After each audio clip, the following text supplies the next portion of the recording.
Cherchons Dieu. Shalom bien-aimés dans le Seigneur. Notre méditation du jour s'intitule Cherchons Dieu. Première partie.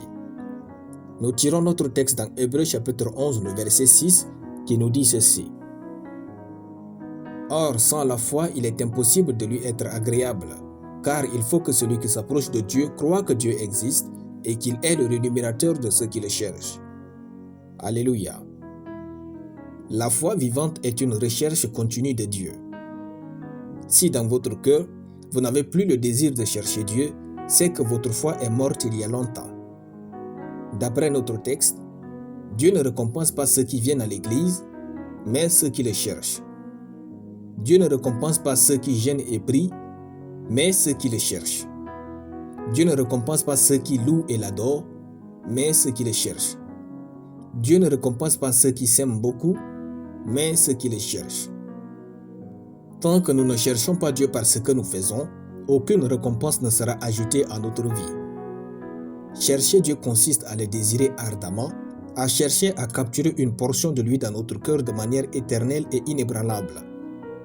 Bien-aimés, il y a un degré de connaissance de Dieu que, plus nous en saisissons, plus nous savons qui nous sommes et ce que nous valons dans ce monde. Cherchons Dieu de tout notre cœur.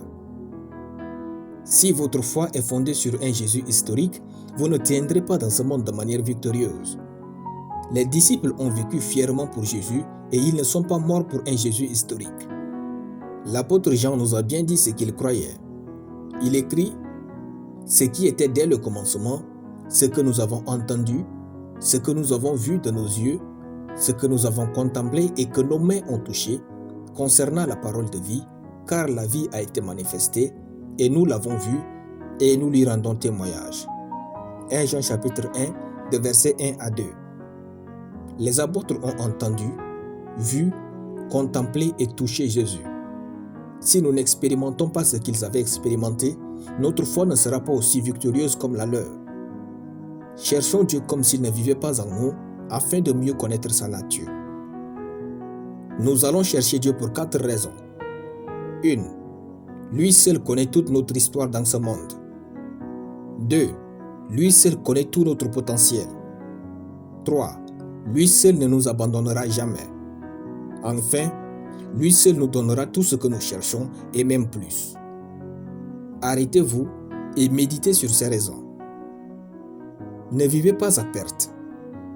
Tant que vous n'avez pas cherché et trouvé Dieu et qu'il ne vous a pas donné des instructions précises, vous tournerez en rond. Il est écrit « Reconnais-le dans tes voies et il aplanira tes sentiers. » Proverbe chapitre 3, le verset 6. Cherchons Dieu, nous serons satisfaits. Dieu est tout ce qu'il y a de bon et de précieux pour notre existence. Alléluia. Nous allons prier. Saint-Esprit, crée en moi un cœur pur et qui recherche continuellement Dieu. Que mon âme ait soif de la touche de Dieu et le recherche sans cesse au nom de Jésus. Amen. La lecture biblique en une année, Job chapitre 16 à Job chapitre 20. Soyez bénis, c'était le pain du ciel.